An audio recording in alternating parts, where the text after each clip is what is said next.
Aujourd'hui, je vais vous lire l'histoire de Victoria, qui s'intitule comme suit. Je suis rentrée chez moi après une dure journée de travail, mais ma clé ne rentrait pas. Ma mère m'a envoyé un texto pour me dire que nous ne te laisserions pas rentrer tant que tu n'aurais pas payé nos vacances. J'ai passé la nuit dans la voiture, grelottant de froid. Le matin, j'ai emballé mes affaires, mis fin au bail et quitté les lieux. Le soir, mon téléphone bourdonnait d'appels. Bon, allons-y. Dans la maison de mes parents, c'était toujours Jessica par-ci, Jessica par-là. Ma sœur aînée ne pouvait rien faire de mal à leurs yeux, alors que je n'étais que là. C'était comme ça depuis aussi longtemps que je me souvienne. Je m'appelle Victoria, Tori pour la plupart des gens, et à 27 ans, j'ai fini par m'habituer à être l'arrière-plan de la famille Carter. Même si je suis la déception de la famille. Je m'en sors plutôt bien. J'avais un emploi solide en tant que gestionnaire de compte chez Texfer Solutions, et je gagnais bien ma vie. Mes parents ne l'ont jamais reconnu. Depuis un an, je louais une jolie petite maison à Meadowbrook, une banlieue tranquille située à environ 30 minutes du centre-ville. J'avais même un compte d'épargne qui grossissait et qui était destiné à me permettre de verser un jour un acompte pour acheter ma propre maison. Jessica, 30 ans, avait épousé Ryan, son amour d'université, il y a 3 ans. Ils ont eu un mariage chic pour lequel mes parents ont dépensé beaucoup trop d'argent. J'étais demoiselle d'honneur, bien sûr, et je portais une affreuse robe couleur pêche que Jessica avait choisie spécifiquement parce qu'elle savait que j'aurais l'air affreuse dedans. Dîner de famille ce soir, maman m'a envoyé un texto un mardi matin. Ne sois pas en retard comme la dernière fois. J'ai soupiré en regardant mon téléphone. Les dîners de famille étaient des séances de torture mensuelles que j'endurais par un sentiment d'obligation mal placé. Mais j'ai répondu par un simple « je serai là » et je suis retournée me préparer pour ma réunion du matin. Ce soir-là, je me suis garée dans l'allée de mes parents et j'ai remarqué que le SUV flambant neuf de Jessica était déjà garé. Bien sûr, elle était arrivée tôt, probablement pour aider maman dans la cuisine et marquer des points en tant qu'enfant préféré. Le dîner s'est déroulé comme d'habitude, maman interrogeant Jessica sur son travail à l'agence immobilière, papa hochant fièrement la tête à tout ce que disait ma sœur, et moi picorant dans ma nourriture tout en répondant occasionnellement à des questions directes avec le moins de mots possible. Puis, au moment du dessert, Jessica s'est raclé la gorge de façon spectaculaire. Maman, papa. Ryan et moi avons une grande nouvelle à vous annoncer. Je me suis préparée à l'annonce d'une grossesse, imaginant déjà à quel point ma vie se dégraderait une fois que Jessica aurait donné naissance à son premier petit enfant. Nous avons décidé de créer notre propre entreprise, annonce Jessica en tenant la main de Ryan. Mes parents ont applaudi à tout rompre, ma mère a même applaudi. Oh, chérie, c'est merveilleux, s'exclame ma mère. Quel genre d'entreprise ? Une boutique de vêtements haut de gamme, dit Jessica, rayonnante. Nous avons trouvé l'espace commercial idéal en ville. Cela a attiré mon attention. J'ai un diplôme de gestion d'entreprise pour lequel j'ai travaillé comme une forcenée, contrairement à Jessica, qui a réussi de justesse son examen d'agent immobilier. Avez-vous fait une analyse du marché ? J'ai demandé, en essayant de garder un ton neutre. Le commerce de détail en centre-ville peut être très compétitif. Jessica roule des yeux. Ne commence pas. Tori. Tout le monde n'a pas besoin de réfléchir à tout comme toi. Je ne réfléchis pas trop, ce sont des questions commerciales de base. As-tu calculé les coûts de démarrage, les revenus escomptés, le seuil de rentabilité ? Tu vois, c'est pour ça que personne n'aime parler avec toi, s'emporte Jessica. Tu ne connais rien au commerce de détail de la mode, c'est ma passion. Jessica s'est redressée. En fait, il y a encore une chose. Nous avons besoin d'un peu de capital pour démarrer. Et la salle est devenue silencieuse. J'avais un mauvais pressentiment sur la tournure des événements. Nous espérions, poursuit Jessica en regardant nos parents, que vous pourriez nous aider. Peut-être prendre une hypothèque sur la maison, une fois que l'entreprise aura décollé, nous vous rembourserons avec les intérêts, c'est sûr. Ma mâchoire s'est décrochée. Il possédait cette maison depuis 30 ans. Elle était pratiquement payée. C'est une très mauvaise idée, ai-je lâché avant de pouvoir m'arrêter. Maman, papa, vous ne pouvez pas risquer votre maison pour un commerce qui n'a pas encore démarré, surtout pas un commerce de détail avec un taux d'échec aussi élevé. Le commerce ne va pas échouer, a insisté Jessica, dont la voix s'est élevée. Mon Dieu, Tori, tu es juste jalouse parce que Ryan et moi prenons le risque de faire quelque chose en quoi nous croyons alors que toi tu gaspilles ta vie dans ce job de drone d'entreprise. Jalouse? J'ai répété avec incrédulité. J'essaie d'empêcher maman et papa de se retrouver à la rue. Non, tu essaies de t'assurer que je ne réussisse pas, a crié Jessica, qui s'est levée. Tu as toujours été jaloux de moi. Tu ne supportes pas l'idée que je puisse réussir, que je puisse gagner plus d'argent que toi avec ton diplôme de commerce. Jessica avait les larmes aux yeux. Le faux genre qu'elle avait perfectionné pour arriver à ses fins. Je me suis levée de table. C'est ridicule. Je ne vais pas m'asseoir ici et me faire accuser de choses que je ne fais pas maman, papa, réfléchissez bien avant de prendre une décision. Nous le ferons, ma chérie, a dit maman, mais son ton indiquait clairement de quel côté elle se trouvait. J'ai dit au revoir à mes parents, j'ai ignoré ma sœur et son mari et je suis partie. En rentrant chez moi, je n'arrivais pas à me débarrasser de la sensation d'enfoncement que j'avais dans l'estomac. Je savais exactement ce qui allait se passer. Jessica allait pleurer et manipuler, mes parents allaient céder, d'une manière ou d'une autre, je serais le méchant pour avoir essayé d'empêcher un désastre. 3 semaines plus tard, mon téléphone a sonné alors que j'étais en plein milieu d'une présentation professionnelle. Je l'ai ignoré, mais lorsqu'il a sonné à nouveau immédiatement, je me suis excusée. Victoria. C'était mon père qui utilisait mon nom complet. Et elle avait l'air fatiguée, nous avons donné à Jessica et Ryan l'argent pour leur entreprise. J'ai fermé les yeux, je me suis appuyée contre le mur, combien? Nous avons refinancé la maison, 200 000. Jésus, papa, ça va aller, ils ont un plan d'affaires solide. Jessica nous a tout montré. Je me suis mordu la langue pour ne pas dire ce que je pensais vraiment. J'espère que ça va marcher, c'est tout ce que j'ai dit avant de raccrocher et de retourner à ma réunion. Presque un an jour pour jour après que mes parents eurent hypothéqué leur maison, on sonna à ma porte à 23h, un mardi soir.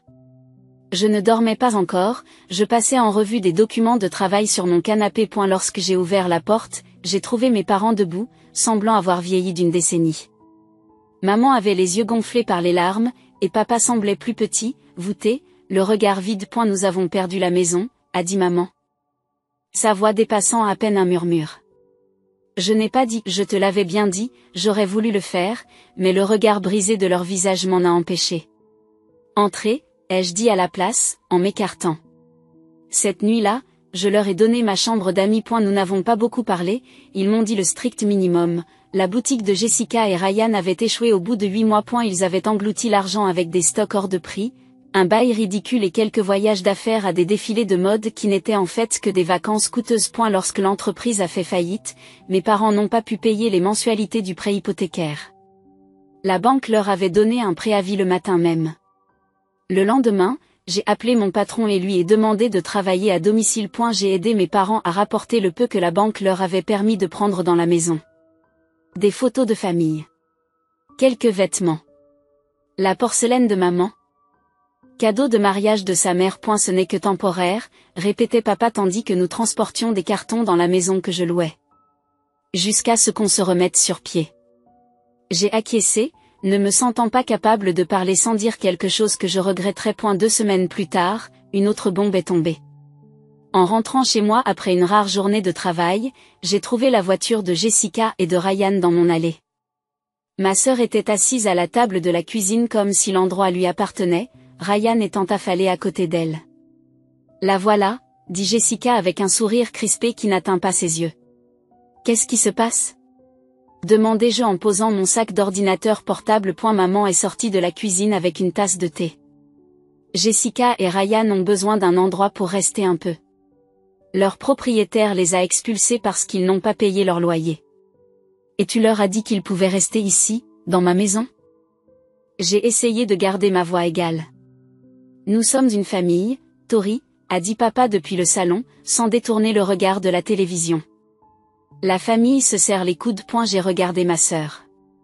Elle avait eu la décence de paraître au moins un peu honteuse, mais je la connaissais assez pour savoir que c'était de la comédie. Nous aiderons, a-t-elle promis. Je nettoierai et maman cuisinera pour tout le monde. Vous ne vous rendrez même pas compte que nous sommes là. Que pouvais-je faire? Jeter ma famille de sans-abri à la rue? J'ai donc accepté leur arrangement. Maman s'occuperait de la cuisine, Jessica ferait le ménage le week-end et j'achèterais les courses pour tout le monde. Papa et Ryan, quant à eux, ne proposaient pas de faire quoi que ce soit. Le premier mois a été facile à gérer. Je travaillais tard la plupart des soirs de toute façon, alors je rentrais à la maison et le dîner était prêt. Tout le monde mangeait ensemble, discutait maladroitement, puis se retirait dans sa chambre, mes parents dans la chambre d'amis, Jessica et Ryan dans le salon aménagé, et moi dans ma chambre à coucher. Et la maison était petite pour 5 adultes, mais nous faisions en sorte que cela fonctionne. Mais dès le deuxième mois, des fissures ont commencé à apparaître. Je rentrais à la maison et je trouvais la vaisselle non lavée dans l'évier. Maman a arrêté de cuisiner pour 5, prétextant que c'était trop de travail à son âge. Au lieu de cela, j'arrivais pour découvrir que mes parents avaient préparé le dîner pour eux-mêmes, et que Jessica et Ryan avaient fait de même. Les 2 repas avaient été préparés avec les provisions que j'avais payées. Pendant ce temps, il ne restait rien pour moi. Après avoir trouvé pour la 3e nuit consécutive un réfrigérateur vide en rentrant du travail, j'ai commencé à manger au café près de mon bureau avant de rentrer chez moi. C'était une dépense supplémentaire dont je n'avais pas besoin. Mais c'était mieux que d'avoir faim. Le nettoyage promis par Jessica pour le week-end est devenu de plus en plus sporadique. Elle avait toujours une excuse, elle était trop fatiguée par son nouveau travail à temps partiel, elle avait mal à la tête, elle rencontrait des amis pour trouver de meilleures opportunités d'emploi. Un samedi matin, au milieu du 3e mois, j'en ai eu assez. A eu lieu d'aller faire les courses comme tous les week-ends, je suis restée au lit, lisant un roman que j'essayais de terminer depuis des semaines. Dans l'après-midi, ma famille est revenue de chez des parents et a trouvé le réfrigérateur vide. Maman est entrée en trombe dans ma chambre sans frapper. Il n'y a rien à manger dans la maison, dit-elle d'un ton accusateur, c'est samedi. C'est samedi. Tu fais toujours les courses le samedi. J'ai décidé de ne pas le faire aujourd'hui, ai-je dit en gardant ma voix décontractée. Et quand comptais-tu nous le dire? Nous avons faim. J'ai posé mon livre. J'en ai assez d'acheter des provisions qui disparaissent avant que je puisse les manger. À partir de maintenant, tout le monde peut acheter sa propre nourriture. Le visage de maman a pris une teinte rouge inquiétante. Après tout ce que nous avons fait pour toi. Fait pour moi? Je l'ai interrompu. Tu vis dans ma maison sans payer de loyer. Tout ce que j'ai demandé, c'est que tu cuisines et que Jessica fasse le ménage. Ni l'une ni l'autre de ces choses n'est plus d'actualité. Elle s'est retournée et est partie en trombe. Je l'ai entendu se plaindre à papa et à Jessica dans le salon, leur voix s'élevant avec indignation. J'ai mis mes écouteurs et je suis retournée à mon livre. Le traitement silencieux a duré une semaine. C'était puéril, mais étrangement paisible. J'achetais mes propres provisions et les mettais dans un petit mini réfrigérateur que j'avais acheté pour ma chambre. J'allais et venais dans la maison. Et personne ne m'adressait la parole. Et la guerre froide qui régnait dans ma maison a fini par se dégeler. Un soir, ma mère s'est approchée de moi alors que je me dirigeais vers ma chambre avec mon dîner à emporter. « Victoria, pouvons-nous parler ?» a-t-elle demandé, utilisant mon nom complet comme elle le faisait toujours lorsqu'elle essayait d'être sérieuse. J'ai acquiescé et l'ai suivie jusqu'à la table de la cuisine. Papa, Jessica et Ryan étaient déjà assis, l'air solennel. Nous avons réfléchi, a commencé maman, en jetant un coup d'œil aux autres pour s'assurer de leur soutien. Les choses ne vont pas très bien ces derniers temps. Nous voulons y remédier. Jessica intervient, la voix plus douce que d'habitude. Nous savons que nous n'avons pas été à la hauteur. J'ai haussé un sourcil mais je suis restée silencieuse. Nous aimerions revenir à notre arrangement initial.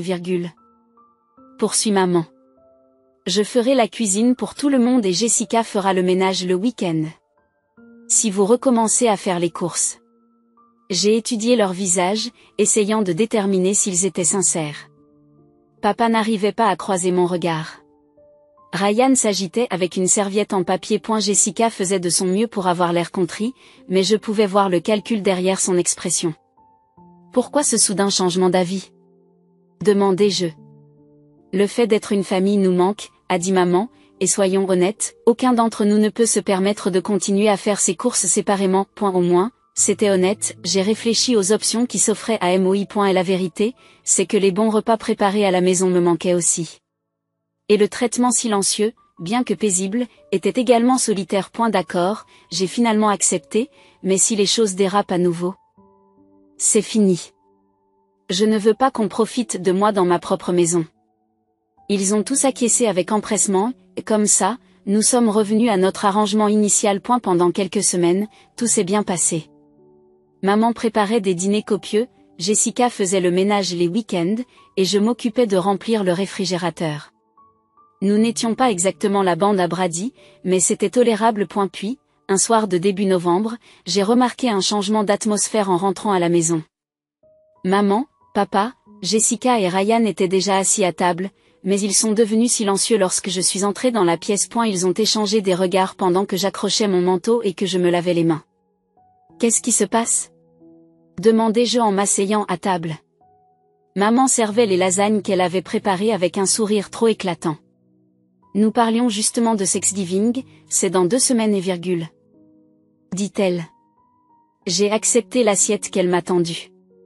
Je vais devoir travailler la veille, mais je devrais pouvoir aider à cuisiner le jour J. Une autre série de regards a été échangée autour de la table.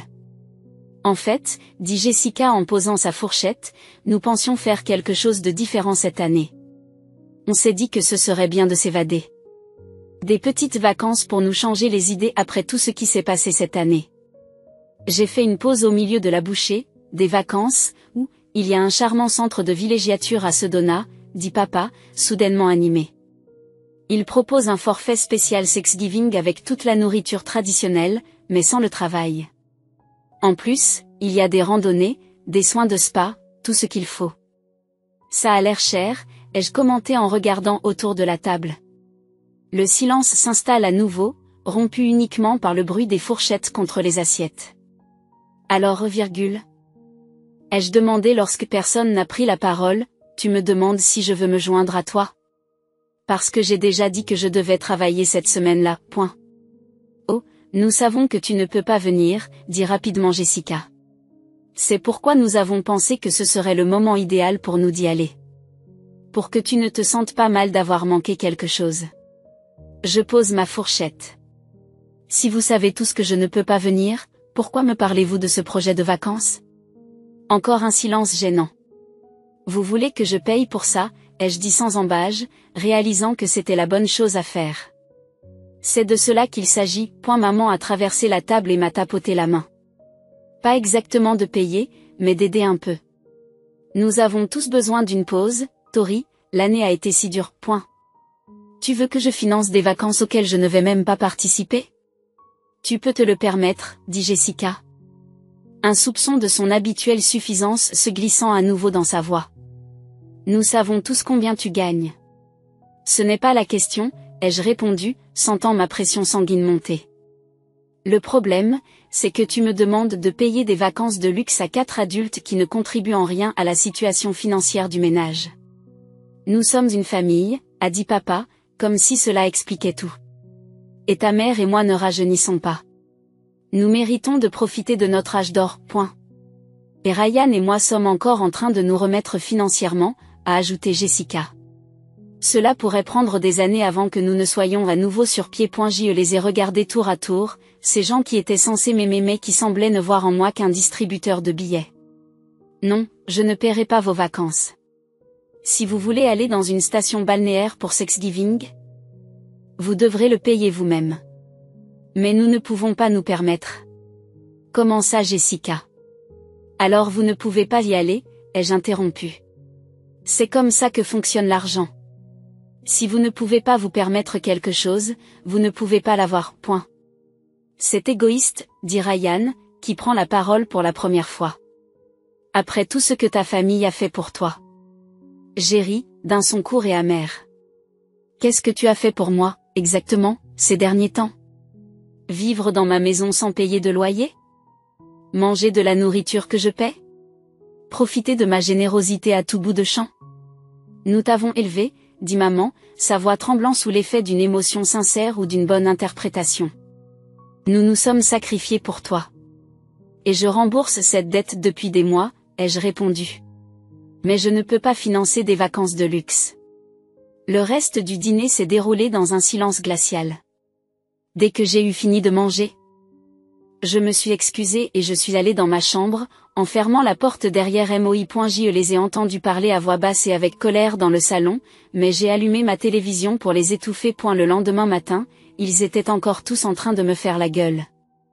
Je suis allée travailler et me suis concentrée sur le grand projet que je dirigeais, restant tard pour éviter de rentrer à la maison dans une atmosphère toxique. C'est devenu ma nouvelle routine, tôt le matin, tard le soir, interaction minimale avec ma famille. Une semaine s'est écoulée ainsi.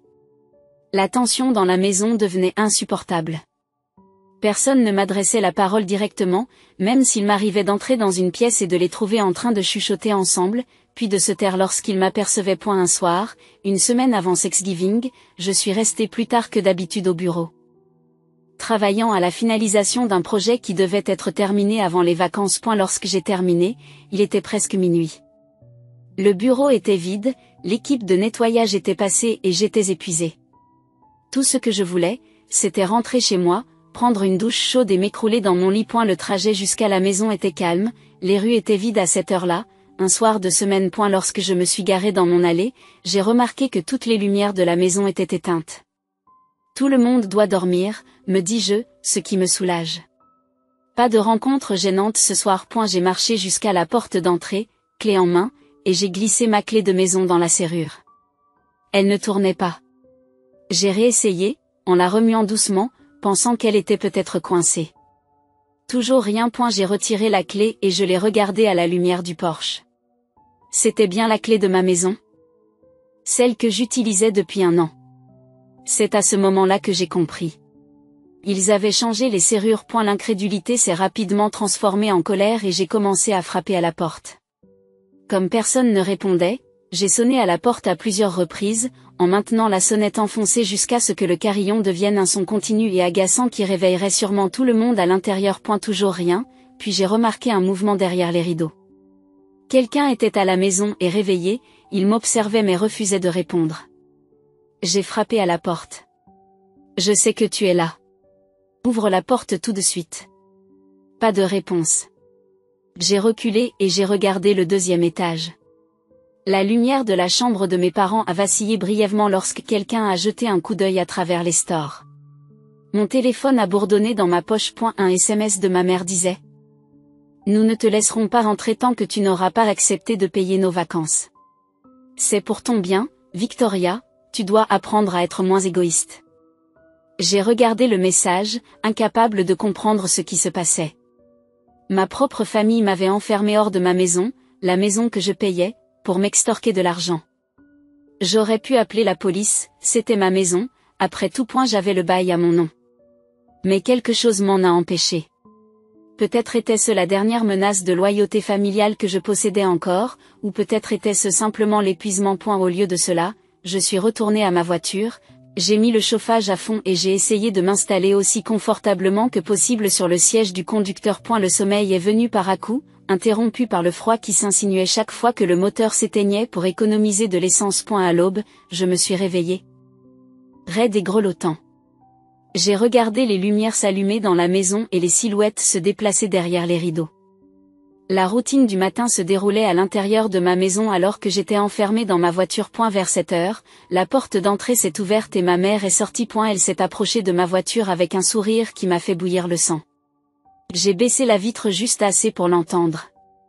Tu as eu le temps de réfléchir à notre conversation, me demanda-t-elle gentiment, comme si elle ne m'avait pas forcé à passer la nuit dans ma voiture. J'ai hoché lentement la tête, l'esprit soudain clair comme de l'eau de roche malgré la nuit blanche. Oui, je l'ai fait. Son sourire s'élargit. C'est bien. Alors tu peux rentrer à l'intérieur maintenant. Je sortis de la voiture, étirant mon dos douloureux, et la suivis jusqu'à la porte d'entrée. À l'intérieur, mon père, Jessica et Ryan étaient assis à la table de la cuisine en train de prendre leur petit déjeuner. Ils ont levé les yeux lorsque je suis entrée, leurs expressions étant un mélange de suffisance et d'inquiétude feinte. Matin, dormeur, dit Jessica avec un sourire en coin. Tu veux des pancakes? Je n'ai pas répondu, j'ai passé devant elle pour me rendre dans ma chambre et j'ai fermé la porte. J'ai appelé mon patron, lui expliquant que j'avais besoin de prendre un jour de congé pour des raisons familiales. Il s'est montré compréhensif, car je prenais rarement des congés. Puis j'ai attendu, écoutant les bruits de ma famille qui se préparait pour le travail. L'un après l'autre, ils ont quitté la maison. Papa et maman à leur travail à temps partiel, Jessica et Ryan à ce qu'ils faisaient pendant la journée. Enfin, vers 9 heures, la maison était vide. J'ai fait vite, j'ai sorti de mon placard les valises que j'avais gardées de mes dernières vacances. J'ai fait ma valise méthodiquement. Vêtements, articles de toilette, documents importants, quelques objets sentimentaux. Tout le reste peut être remplacé. Ensuite, j'ai appelé mon propriétaire. Je lui ai dit, je dois résilier mon bail. Il me demande s'il y a un problème avec la maison, l'air inquiet. Non, c'est un problème familial. J'ai expliqué brièvement la situation, en omettant les détails les plus humiliants. Le bail prévoit une résiliation avec un préavis de 30 jours, mais je suis prête à payer la totalité du mois prochain si vous me laissez partir maintenant. Elle s'est montré étonnamment compréhensif. Gardez votre famille jusqu'à la fin du mois s'il le faut, puis je prendrai le relais, sans pénalité. Merci, ai-je dit, sincèrement reconnaissant. Pourriez-vous me rendre un dernier service? Pourriez-vous passer aujourd'hui et leur faire savoir? Je préfère ne pas avoir cette conversation moi-même. Bien sûr, a-t-il accepté. Je passerai cet après-midi. Une fois cette question réglée, j'ai chargé ma voiture de tout ce que je pouvais y mettre. Pour les objets les plus volumineux, j'ai appelé un garde-meuble et me suis arrangé pour obtenir une petite unité. Puis j'ai envoyé un message à mon amie Emma, qui habitait de l'autre côté de la ville. Elle m'a immédiatement proposé sa chambre d'amis pour la durée de mon séjour. En début d'après-midi, j'étais partie. Je n'avais rien laissé derrière moi dont je ne pouvais me passer. En partant, j'ai ressenti une étrange légèreté. Pour la première fois depuis des mois, voire des années, je n'avais pas à supporter le poids des attentes et des exigences de ma famille. Ce soir-là, les appels et les textes ont commencé à affluer. Mon téléphone bourdonnait constamment de messages de mes parents et de Jessica, allant d'accusations colériques à des supplications larmoyantes.